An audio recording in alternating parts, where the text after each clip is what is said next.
जे कदे मुझे इबादत तुझे बारगाह में कबूला तमाम मुझा मौला दुआ थी घुरा मुझे जनाजे नमाज में जेके भी आया आहिल हर हिक के बेहश्त जे टिकट अता फरमा जन्नती बना अल्लाह ताला जे ज़ात बाबरकात फरमायो माए साबा तुझी दुआ कबूला जेके तुझे नमाज जनाजा में आया आहिल मां रब्बुल आलमीन उन के जन्नती बनाए छड़ियो आहे। नारे तकबीर, नारे रिसाला, नारे तहकीक, नारे हैदरी, नारे पीर उलमाए सुन्नत। तो नबी करीम सल्लल्लाहु अलैहि वसल्लम फरमाते जैं बि मैयत जे नमाज जनाजा में शिरकत कबी आहे ओ जेकर नेक होंदो आ त उन नेक बाने जे सदके अल्लाह रब्बुल आलमीन सभिन जी मगफरत करे छड़ी। पर जेकर वो गुनाहगार होंदो आ पो सभई मुसलमान उन जे ला जडे दुआ घुरंदा हन त दुआ घुरण वारन में को एड़ो भी होंदो आ जे आमीन चवण सा या दुआ करण सा अल्लाह रब्बुल आलमीन उन मरहूम जी मगफरत फरमाए छड़ींदो आ। अजकल मुल्ला अची छिता थिया न चवन त बाबा जनाजे का बाद में दुआ न घुरो। जनाजे में दुआ केड़ी होंदी है अल्लाह से इनके माफ कर, अल्लाह से इन ते रहम कर, मौला हिन जा कबीरा सगीरा गुनाह माफ फरमा, मौला हिन के जन्नत में जगह अता फरमा। अब आ दुआ के का घुरबिया अल्लाह का घुरबिया जडे मैयत के जेलासी दुआ घुरंदा उन वक्त में असा दुआ त अल्लाह सही का घुरंदा आहियूं न। पीरान पीर खां तो कोन घुरंदा आहियूं न, हुजूर पाक खां तो कोन घुरंदा आहियूं न। पो उन मुल्ला का तवा पुछो छो नमाज में दुआ घुरण जायज, जनाजे का बाद दुआ घुरण जायज छो न। अल्लाह रब्बुल आलमीन तवा असा के एड़न जी सोबत का बचाए। प्यारा दोस्तों बुजुर्गो मैयत जी जेका दुआ होंदी आहे उहा उन जो हक होंदो आहे, घुरण लाज़मी आहे। नबी साईं जी फरमान आहे पान करीमन फरमायो मुझे उम्मत जा 40 मुसलमान जेते जमा थींदा हन अल्लाह ताला उनन जी दुआ जा आमीन जे सदके दुआ कबूल फरमाए छडींदो आहे। दुनिया जो दस्तूर होंदो आ खुदा न खास्ता जेकर केर केडो भी नाराज होंदो आ पर 10-15 माण्हू पाड़े वारा जेकर मेड़ मिंथ थी उन वटि ईंदा तो वो राजी थी पवंदो आहे। चुंदो बाबा ठिकाने हिन जो जो भी गुनाह हो मु तवा के माफ कयो। ओ मुझा प्यारा दोस्त बुजुर्गो लेकिन रब्बुल आलमीन जे बारगाह में जदे मुझे महबूब मदीने वारे जा उम्मती मेल थे इंदान मौला यो गुनाहगार हो बदकार हो लेकिन मालिक करीम अज तुझे हबीब जा उम्मती असा तुझे बारगाह में सिफारिश ता करो हिन के माफ फरमा। मुझा प्यारा दोस्त बुजुर्गो उन मुसलमान ने जे दुआन जे करे अल्लाह ताला जे ज़ात बाबरकात उन मरहूम जे मगफरत फरमाए छडींदो आहे। उन का अलावा हदीस पाक नबी करीम सल्लल्लाहु अलैहि वसल्लम फरमात के एड़ा भी मानू होंदा गुनाहगार होंदा बदकार होंदा सियाकार होंदा कब्र में वेंदा अजाब मुसल्लत थींदो लेकिन जने कयामत जे ॾियारे उथंदा त अल्लाह तबारक व तआला उन्हनि खे जन्नती बनाए छॾींदा, उन्हनि खे जन्नती बनाईंदो। असाबन अर्ज कयो या रसूल अल्लाह या हबीब अल्लाह तव्हां जो फरमान आहे इज़ा मात इब्नु आदम इनक़त अमलुहु जॾहिं इंसान मरी वेंदो आहे उन जे अमल जो सिलसिलो ख़त्म थी वेंदो आहे लेकिन यानी के कब्र में नमाज ना है, कब्र में रोज़ो ना है, कब्र में जिक्र ना है, कब्र में मुझा प्यारा हज ज़कात ना है। या रसूल अल्लाह वो जन्नती किया बन जदो मुझे हबीब पाक फरमायो उन पुछा नेक औलाद छड़ियो होंदो, नेक भाईर छड़िया होंदा, नेक रिश्तेदार छड़िया होंदा वे हर वक्त हर वेले उन मरहूम ला दुआऊं घुरंदा आहिन। उन जे दुआन जे सदके अल्लाह ताला जे ज़ात बाबरकात उन के जन्नती बनाईंदो आहे। मुअर्ज पे कयो हजरत सईद मोहम्मद इसहाक अरबाई रहमतुल्लाह अलैह विसाल अंगारे ॾिठी वियो। ओ मुंहिंजा प्यारा दोस्तो बुज़ुर्गो, जॾहिं हिन अल्लाह जे वलीअ जो जनाज़ो खणी करे कांधी ठटे जे शाही बाज़ार मां गुज़रिया। ओ मुंहिंजा प्यारा दोस्तो बुज़ुर्गो, भीड़ लगी पई आ, रस हुई, दुनिया जो समंदर उछली पियो हो। मुंहिंजा प्यारा, रस जी वजह सां बाज़ार जे गलीअ में हिकिड़ी माए साहबा वेठी हुई। पुराना फाटल कपड़ा हा, वार बिखरिया पिया हा, वाह तमालो आब वही रहियो आ। माण्हू चरी चरी चवंदा हा, माण्हू बेवकूफ़ समझंदा हा, लेकिन मजज़ूब माए हुई। मुंहिंजा प्यारा, उन कांधिन मां माननि मां के माण्हू जो पेर हुन माईअ जे पेर जे मथां आयो आ, पेर चिपाटियो आ। तॾहिं उन माई दाह करे चवण लॻी, मुस्लमानो, अवां अहिड़े वलीअ जे पुठियां अचे पिया आयो, अहिड़े वलीअ जे पुठियां अची तव्हां भीड़ ॿधी आ जंहिंखे ॾींहंनि जे बि ख़बर नाहे। हिन चयो, मां अरबा ॾींहुं मरंदुसि, अॼु अंगारे ॾींहुं वफ़ात करे वियो आ। मुंहिंजा प्यारा, माई साहबा जो ईअं चयो आ। हज़रत मौलाना मोहम्मद इसहाक अरबाई रहमतुल्लाह अलैह पंहिंजे खट ते उथी वेही रहिया, अर्ज़ करण लॻा, मुंहिंजी अम्मा, मूंखे माफ़ कजां, मूंखे ख़बर कान हुई अॼु को अंगारे जो ॾींहुं आहे। फरमाए तो माई साहबा, मुझे ज़हन में गाल निकरी हुई, मुझे खबर कोनी अॼु को अंगारा, मुंह समझो अॼु अरबा है। साईं फरमाए, बाबा मूंखे घर खणी हलो, अॼु न मरबो, सुभाणे। माण्हू चयो, बिलाल महिरबानी करियो, माण्हू को किथां आयो आहे, को किथां आयो आहे, सुभाणे वरी किथां ईंदा। जेकॾहिं माण्हू खे राहींदा त राति उनखे खाराईंदो केरु? साईं फरमायो, बाबा जेके आया आयो, अवां जी हाज़िरी क़बूल आ, अल्लाह से अवां खे माफ़ करे, अवां हलिया वञो। लेकिन जिन मां जुमे में ऐलान कयो आ, मुझे नमाज़े जनाज़ा के पढ़ण वारा भी अची वेंदा, मुझी मैयत के खणण वारा भी अची वेंदा। मुंहिंजा प्यारा दोस्त बुज़ुर्गो, हिन बुज़ुर्ग जो जनाज़ो आन, मुंहिंजा प्यारा, हिन बुज़ुर्ग के आणे करे घर में विहारियो आ।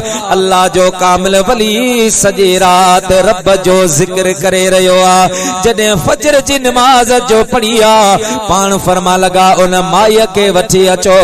उन माईअ के आंदो वियो आ, पाण फरमा लगा, माई साहबा ॿुधा अॼु ॾींहुं छाजो आ?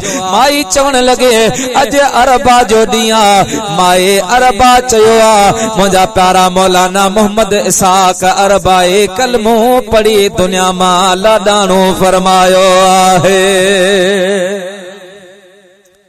अल्लाह जे वलिन जो जेको मौत हूंदो आहे उहो इख्तियारी, उन जी मर्ज़ी हूंदी आहे। तॾहिं त उलमा फरमंद, औलिया अल्लाह ला यमूतून लाकिन यंतलिकून, अल्लाह जा वली मरदा नाहे। अल्लाह जा वली त पंहिंजी जाइ, पर आम माण्हू भी मरंदो नाहे।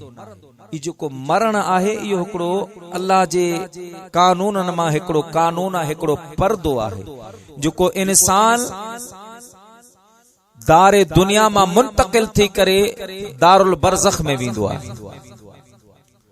तॾहिं हुकुम आहे, नबी से फरमाए, जॾहिं तव्हां कब्रिस्तान वञो त चओ, अस्सलामु अलैकुम या अहलल क़बूर, ऐं कबरन वारा अवां जे मथां सलाम हुजे। नबी सी फरमायो, उहे अवां खे अवां जे सलाम जो जवाब ॾींदा आहिनि, बाक़ाइदा सुञाणंदा आहिनि त केरु अची रहियो आहे, केरु गुज़री रहियो आहे, केरु दुआ घुरी रहियो आहे। जेकॾहिं कबर वारो ज़िंदा न हुजे हा त नबी करीम पंहिंजे उम्मती खे कब्रिस्तान में सलाम करण जो हुकुम न ॾे। बाक़ाइदा मूं शरह सुदूर अल्लामा सुयूती रहमतुल्लाह अलैह जो किताब अशोर आफा किताब आहे, थी सके तो साईं मोहम्मद गुलाम हैदर वटि भी हुजे। उन में साईं लिखियो आहे त हर जुमे रात उन माण्हू खे उन जे औलाद जी रिज़ल्ट ऐं रिपोर्ट ॾिनी वेंदी आहे त मोहम्मद यूसुफ तूं वफ़ात करे वई, पुछां तुंहिंजो औलाद हे कम करे रहियो आहे, तुंहिंजे लाइ दुआऊं पियो घुराए, कुरान खानियूं पियो कराए, उलमा पियो घुराए। ओ मैयत खुश थींदो आहे, कबर में वेही करे दुआऊं ॾींदो आहे, राज़ी थींदो आहे। पर जेकॾहिं को मैयत मरी वञे, मानो मथे में धूड़ विझे, वार पटे, सीनू पिटे, कपड़ा फाड़े। नबी करीम अलैहिस्सलातु वस्सलाम जो फरमान है मुसलमानो, पाण करीमन फरमायो जेको मैयत जे मथा रोवंदो आहे, मथो पिटींदो आहे, सीनू पिटींदो आहे, कपड़ा फाड़ींदो आहे, क़यामत जे ॾाड़े ओ मां मोहम्मद मुस्तफ़ा जी जमात मां न होंदो। नबी सी फरमाए मुंहिंजी उम्मत मां कोन होंदो। ऐं जॾहिं इन्नल मय्यत युअज़्ज़िबु बिबुक़ाए अहलिही, हदीस पाक जा लफ़्ज़ आहिनि। नबी सी फरमायो मय्यत जा घर वारा जॾहिं रोअंदा आहिनि त मलाइक उन जे मथां अज़ाब कंदा। तो तू छा खणी आयो आहीं? कहिड़ो खज़ानो खणी आयो आहीं? हुनजी ज़मीन खणी, हुनजा खेत खणी आयो, हुनजी मिल्कियत खणी आयो जो को तोखां बाद हुननि हेॾी बंभोर खे बाहि ॾिनी। असब्रु इंद सदमतिल उला, सबर जेको हूंदो आ, केॾी बि तकलीफ़ हुजे, केॾो बि इम्तिहान हुजे, सब्र कबो आ त अल्लाह रब्बुल आलमीन फरमाईंदो आहे इन्नल्लाह मअस साबिरीन, अल्लाह रब्बुल आलमीन सब्र करण वारनि सां गॾु हूंदो आहे। बेशक ॾुखियो सदमो आहे, बर्दाश्त करण खां ॿाहिरि। नबी करीम अलैहिस्सलातु वस्सलाम जो शहजादो हज़रत सैयदना इब्राहिम रदी अल्लाह ताला अन्हु, हज़रत सैयदा मारिया जो शहजादो, उम्मुल मोमिनीन अम्मा मारिया जो बचड़ो हो, पुट वफात करे। नबी करीम सल्लल्लाहु अलैहि वसल्लम गुस्ल कफन ॾियारियो, जनाज़े नमाज पढ़ाई, पान करीम दफन कराए घर आया त हज़रत मारिया रुनी पे, मां हुई रुनी पे। नबी करीम सल्लल्लाहु अलैहि वसल्लम फरमाए तो मारिया अल्लाह जी शय हुई, अल्लाह वठी वियो, रू न, सबर का। नबी सी तलकीन करे ॿाहिरि विया, ॿाहिरि महिमान आयल हा, पाण करीम उते वेठा, वरी बि घर आया, ॾिसनि त सैयदा मारिया वरी बि रोए। नबी सी फरमाए मारिया न रो, अल्लाह जी शय हुई, अल्लाह वठी वियो। तलकीन करे पाण आया, वरी थोड़ी देर खां बाद वरी जो विया त सैयदा मारिया वरी रोए। नबी पाक सल्लल्लाहु अलैहि वसल्लम फरमा लगा मारिया मां मुस्तफा करीम तोखे ब मर्तबा फरमायो आ रो न, अल्लाह जी शय हुई, अल्लाह वठी वियो आ, लेकिन तुंहिंजो रोअण बंद कोन थियो आ। हाणे ॿुध मां मोहम्मद करीम तोखे ॿुधायां तो मारिया, तुंहिंजे बचड़े के जीअं असां कबर में रखियो आ, अल्लाह ताला जी ज़ात बाबरकात कबर मां कढाए जन्नत में हज़रत इब्राहिम खलीलुल्लाह जी झोलीअ में विहारियो आहे। मारिया जेकॾहिं तूं चवीं त मां मोहम्मद मुस्तफ़ा तोखे ॾेखारियां, तू चवें तो तोखे ॾेखारे। केड़ी मां आहे जंहिंजो बच्चो वफ़ात करे वञे, उनखे केरु चवे त आउं तोखे तुंहिंजो पुटु ॾेखारियां थो, तो उहो वरी इनकार करे। हज़रत अम्मा मारिया अर्ज़ कई या रसूल अल्लाह बस आउं ॾिसां कोन थी, आउं रोअण बंदि करियां थी। नबी सी फरमाए ॾिस कि न सही। हींअर जेकॾहिं आउं बिरादर रहमतुल्लाह खे चवां त बाबा ऐं तव्हांजो वालिद साहिब तव्हांखे ॾेखारियां थो, त मूंखे चवंदा साईं तव्हांखे ₹1,00,000 ॾियूं था, पर असांजो पे असांखे ॾेखार, ईअं चवंदा न। लेकिन हज़रत मारिया अर्ज़ कई साईं आउं रुआं नथी, ॾिसां बि नथी। नबी पाक सल्लल्लाहु अलैहि वसल्लम फरमा लगा मारिया छो नथी ॾिसें, छाजे ला नथी ॾिसें? अर्ज़ कन लगी या रसूल अल्लाह या हबीब अल्लाह, राणा औलाद प्यारो आ, पर मूंखे औलाद खां ईमान वधीक प्यारो आहे। नबी पाक सल्लल्लाहु अलैहि वसल्लम फरमा लगा मारिया इते वरी ईमान जी गाल किथां आई? अर्ज कन लगे या रसूल अल्लाह या हबीब अल्लाह, तव्हां मूंखे चयो आ त इब्राहिम खलीलुल्लाह जी झोलीअ में मुंहिंजो पुटु वेठो आ, हाणे मां चवां त मूंखे ॾेखार, इन जो मतिलब आ त मूंखे अवां जी गाल ते भरवसो नाहे, तॾहिं मां ॾिसण चाहियां पई या रसूल अल्लाह मूंखे भरवसो आ, अवां जो फरमान सचो आ, मुंहिंजो बचड़ो जन्नत में वेठो आहे। पाण करीम सल्लल्लाहु अलैहि वसल्लम वरी जो आया, वेठा हुआ असहाब किराम वेठा हा, महबूब करीम कंध मुबारक हेठ करे वेठा हा। अचानक सैयदना अबू बकर सिद्दीक जी नजर पई त नबी नबूवत वारे अखिन मां इए पे लुड़क वई हा जीअं सावणी बरसात वसा। हज़रत अबू बकर अर्ज़ कयो राणा तव्हां पाण फरमायो इन्नल मय्यत युअज़्ज़िबु बिबुकाए अहलिही, घर वारनि जे रुअण जे करे मय्यत जे मथां अज़ाब थींदो, तव्हां पाण रुओ। नबी पाक सल्लल्लाहु अलैहि वसल्लम कंध मुबारक मथे खयो आ। पाण करीम फरमान लगा अबू बकर प्यारा बच्चन जो जुदाई ॾाढी ॾुखी आ, बच्चन जो विछोड़ो ॾाढो ॾुखियो आ, दिल फाटी पवंदी आ, जिगर चीर जी पवंदो आ, चेल भॼी पवंदी आ। ओ प्यारा अबू बकर मां मुस्तफा करीम सल्लल्लाहु अलैहि वसल्लम रोई कोन रहियो आहियां, अखियुनि मां पाणी वेही रहियो आ। इहो जेको अखियुनि जो पाणी आ इहो ज़हमत नाहे, रहमत आहे। ओ प्यारा अबू बकर सीनो पिटण जी मना आहे, हाय घोड़ा घोड़ा करण जी मना आहे। जेको अखियुनि मां सिर्फ पानी वहंदो आ उहो अल्लाह जी रहमत हूंदो आहे। तॾहिं चवंदो आहे न त मां पे जी जुदाई औलाद बर्दाश्त करे वेंदो आ, लेकिन औलाद जी जुदाई मां पे खां बर्दाश्त कोन थींदी आहे। उहो जीअरो जागरो मयत बणिजी वेंदो आहे। अल्लाह रब्बुल आलमीन तव्हां असांखे पंहिंजे माउ पीउ खे हमेशा नेक दुआनि में यादि करण जी तौफ़ीक़ अता फरमाए। माउ पीउ पूरी ज़िंदगी औलाद जी ख़िदमत कंदा आहिनि। ॾुखनि में तकलीफ़नि में बरसातनि में उन जो खून पसीनो औलाद जी तालीम ऐं तरबियत ते गुज़री वेंदो आहे।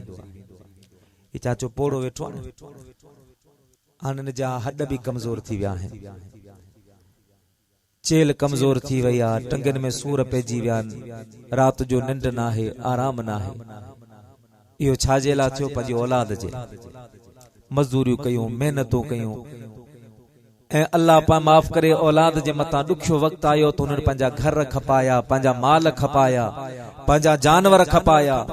औलाद बीमार थियो, औलाद जी सेहतयाबी जे लाइ उन्हनि खे जेकॾहिं पिनणो पियो त उहे उन्हनि पिनियो बि हूंदो, उन्हनि उधार खई हूंदी, उन्हनि कर्ज़ो खयो हूंदो, लेकिन पंहिंजी औलाद जो उन्हनि इलाज करायो हूंदो। उहे माउ पीउ जॾहिं वफ़ात करे वञनि त उन्हनि जो हक़ इहो आहे उन्हनि जे लाइ रोइजे न, पिटजे न, हाय घोड़ा घोड़ा न कजे, उन्हनि जे लाइ नेक दुआऊं कजे, नेक दुआऊं कजनि माउ पीउ जे लाइ। जेकॾहिं औलाद वञे त औलाद जे लाइ दुआऊं कजनि। ऐं जॾहिं माउ पीउ वफ़ात करे वेंदा आहिनि, नबी पाक सल्लल्लाहु अलैहि वसल्लम फरमाता मन ज़ार क़बर अबवैहि औ अहदिहिमा फी कुल्लि जुमअतिन गुफ़िर लहू व कुतिब बर्रा। मुझे मदीने वारे मीर फरमायो आ जेको माण्हू जुमे जुमे रात कब्रस्तान वञी करे पंहिंजे अम्मा जे कब्र ते या पंहिंजे बाबे जे कब्र ते वञी करे दुआ घुरंदो आ, मां पीउ जे कब्र जी ते दुआ घुरण जे करे अल्लाह ताला जे ज़ात बाबरकात हिन बचड़े जी मग़फ़िरत फरमाए छॾींदो आहे। लेकिन बे जो जेको मौत हूंदो आ उहो पुठियुनि जे लाइ सबक़ हूंदो। हज़रत सैयदना फुज़ैल बिन अयाज़ रहमतुल्लाह अलैह साईं वटि हिकिड़ो माण्हू आयो, उन अर्ज़ कयो कि भला मुंहिंजी दिलि ॾाढी सख़्त थी वई आहे, मूंखे का नसीहत करियो, का वसियत करियो। साईं फरमाए तुंहिंजो पै ज़िंदा आहे? अर्ज़ के साईं बाबा वफ़ात करे। पाण फरमायूं तूं पै जी वफ़ात मां नसीहत कोन पिराई, फुज़ैल जी नसीहत के छा कंदी? अर्ज़ के क़िबला मूंखे अव्हांजी ॻाल्हि सम्झ में कोन आई। पाण फरमायूं तूं पंहिंजे पै जी ज़िंदगी ते गौर कर, केतिरा उन जा दोस्त हा, केतिरा उन जा यार हा, केतिरी उन जी उथी वेठी ही, केतिरा उन जा ताल्लुक वारा हा। ऐं जॾहिं तुंहिंजो पे वफ़ात करे वियो आहे, केतिरा यार उन सां गॾु हलिया, केतिरा दोस्त उन सां गॾु विया, केतिरा मिट माइट उन सां गॾु विया, केतिरी दुनिया दौलत उन सां गॾु वई। अर्ज़ करण लॻो कि बिला काश कान वई। पाण फरमा लगा बचड़ा अॼु तुंहिंजो पे वियो आहे, सुभाणे इन सफ़र ते तोखे हलणो आहे। नबी सी फरमायो जॾहिं मैयत खे माण्हू दफ़न करे मोटंदा आहिनि पुठियां मलाइका उन कब्रस्तान जी मिट्टी जी मुठ भरे उन मैयत जे तरफ़ उन जो पंहिंजो कांधिन जे तरफ़ उछलाईंदा आहिनि। उछलाए मलाइका चवंदा आहिनि अवां दुनिया जे खफन में लॻी वञो, अवां खे इहो मैयत विसरी वञे।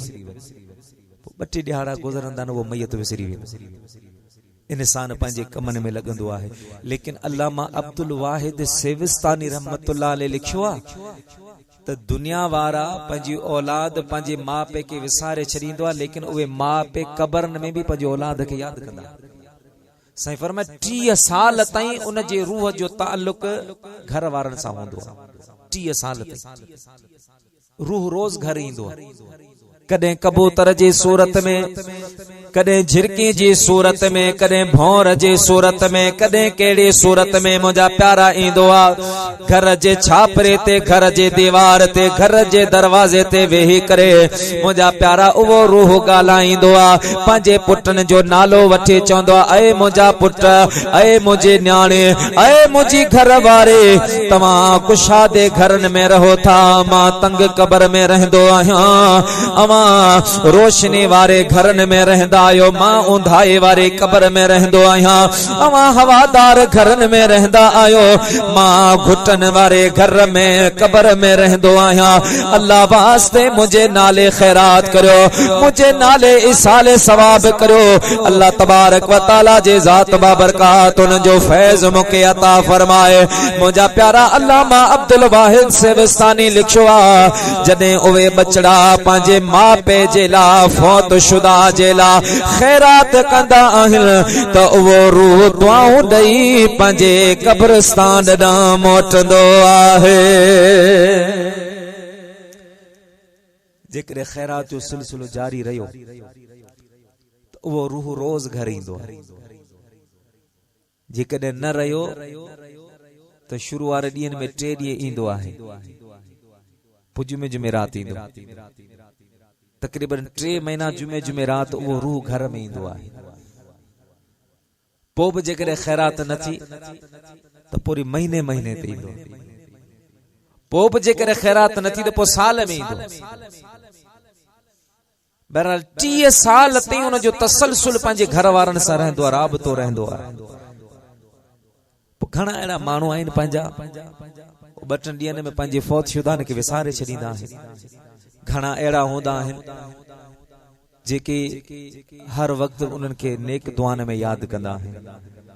हाणे हिकिड़ी ॻाल्हि मसलो तव्हांखे आसान करे सम्झाई वञा, अल्लाह करे अव्हां जे सम्झ में अची वञे त ज़ाहिर आहे रोज़ानो त माण्हू पंहिंजे माउ पीउ जे लाइ सवाब ईसाले सवाब नथो करे सघे।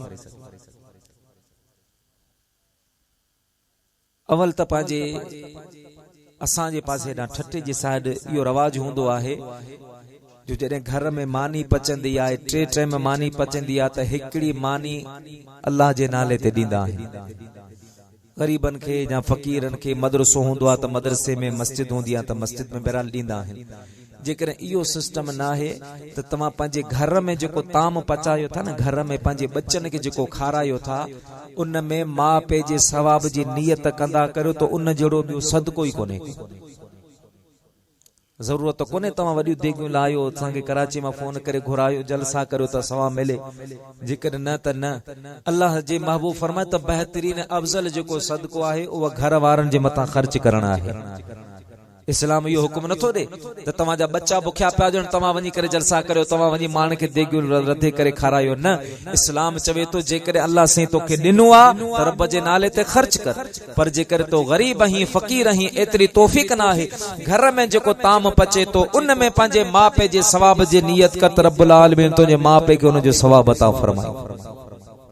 ऐं माउ पीउ जो इहो हक़ आहे माण्हू इंसान उन्हनि खे वफ़ात खां बाद में भी नेक दुआन में याद कर। नबी साईं जी बारगाह में हिकिड़ो शख्स आयो, अर्ज़ करण लॻो, या रसूल अल्लाह, या हबीब अल्लाह, मुंहिंजो पे वफ़ात करे वियो, हाणे मूंखे अहिड़ो अमल ॿुधायो जंहिंसां मुंहिंजो पे मूंसां राज़ी थिए। नबी साईं फरमायो त तुंहिंजे पे जा जेके दोस्त आहिनि उन्हनि सां तूं ताल्लुक़ खे मज़बूत कर, तुंहिंजे पै जा जेके दोस्त आहिनि वफ़ादार दोस्त उन्हनि सां तूं ईंदो कर उन्हनि वटि तूं वहंदो कर बशर्त कि उहे नेक हुजनि ईअं न उहे पाण मवाली हुजनि तोखे बि मवाली बनाए छॾी उहे जेकॾहिं नेक आहिनि त उन्हनि वटि तुंहिंजो आमद रफ़्त रहे जेकॾहिं तूं उन्हनि वटि ईंदो वेंदे तालुक रहंदो त तुंहिंजो पै जो रूह तोखां ख़ुशि थींदो पाण करीमन फरमाए जेकॾहिं तुंहिंजे पै जा दोस्त तोखे मालूम न आहिनि त पंहिंजे चाचनि जी ख़िदमत कंदो कर पंहिंजे चाचनि जी ख़िदमत कंदे त अल्लाह रब्बुल आलमीन तुंहिंजे पै जे रूह खे तोसां राज़ी रखंदो अल्लाह साईं चाचनि खे हिदायत ॾे जो पंहिंजे भाइटनि खे पंहिंजो औलाद समझनि